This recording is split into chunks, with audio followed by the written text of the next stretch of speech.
President Trump asked President Xi to reclassify fentanyl, which is taking hundreds of thousands of lives, as a controlled substance.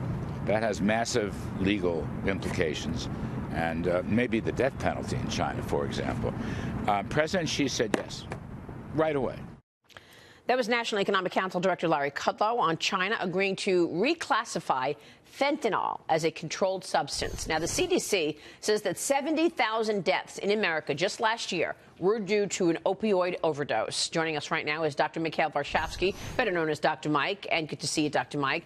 How much of an impact would a deal with China have on this problem to name fentanyl as a controlled substance? Well, Maria, this is a really important story because this alarming trend has continued year after year. In fact, if you look 5 years ago, which is not a long time, the deaths from fentanyl were less than 5,000.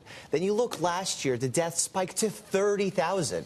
The rise in overdose deaths in the United States, which is hurting our life expectancy. Think about what impact that's having on all communities, because these are healthy, otherwise healthy people that are losing their lives from these drugs.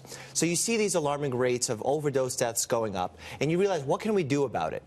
We have to get fentanyl off the streets. So fentanyl is an opioid. Fentanyl is one of the strongest opioids, and it's 50 times more powerful than morphine. So it's incredibly powerful. It's a respiratory depressant when you use it too much, and if you combine it with other drugs, be it alcohol or something else, that can actually lead you to have an accidental overdose death, which obviously presents its own challenge.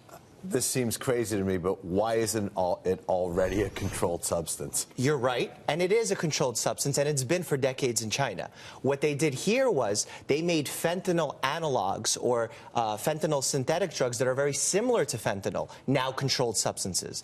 Because before, how people were going across and breaking these rules were they would take fentanyl, change it slightly, and then they would bypass those laws. So what they're doing now in China, hopefully, because they need to do two things: not only put this law on the books, but also enforce it, because without the enforcement, that law is useless. How are people getting their hands on it here in the United States? Because it seems impossible to me that anybody would legitimately be able to get it from a doctor. Yeah, it's not being prescribed. The spike in the 30,000 deaths is not coming from proper used fentanyl. It's coming from overseas, mainly from China. The estimates are somewhere around 50% of these deaths are coming from Chinese fentanyl.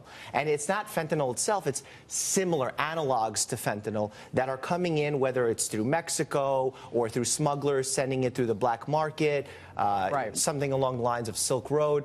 But that's what's scary to us as doctors, because we're seeing all these deaths, we're not prescribing the medications, and we're powerless to control it unless we get other countries to care about it. This drug, or an analog of it, is what killed Prince, for example.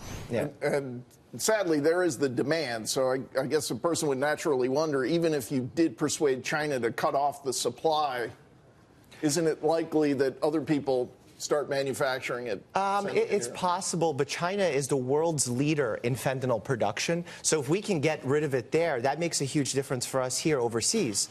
Now, what's important to understand is that in China, they don't have an opioid epidemic. They don't have a problem with this. And a lot of the people that are creating it overseas in China are not even aware that we have a problem with it. I just got to ask, when does someone prescribe fentanyl? When do you need something 50 times stronger than morphine? In horrible pain that is not controllable by morphine, end-of-life care is very commonly when we start using this for people who have tremendous cancer pain. Metastatic cancer to the bone is probably the most painful of the cancers. Yep. And then there's some people that are just have a resistant trait to morphine, which means that regular morphine just doesn't affect them. They need something 50 times stronger. Wow, really serious stuff here. Yep. Dr. Mike, thank you so much. Thank you so much. Great explanation there. Mike Varshavski.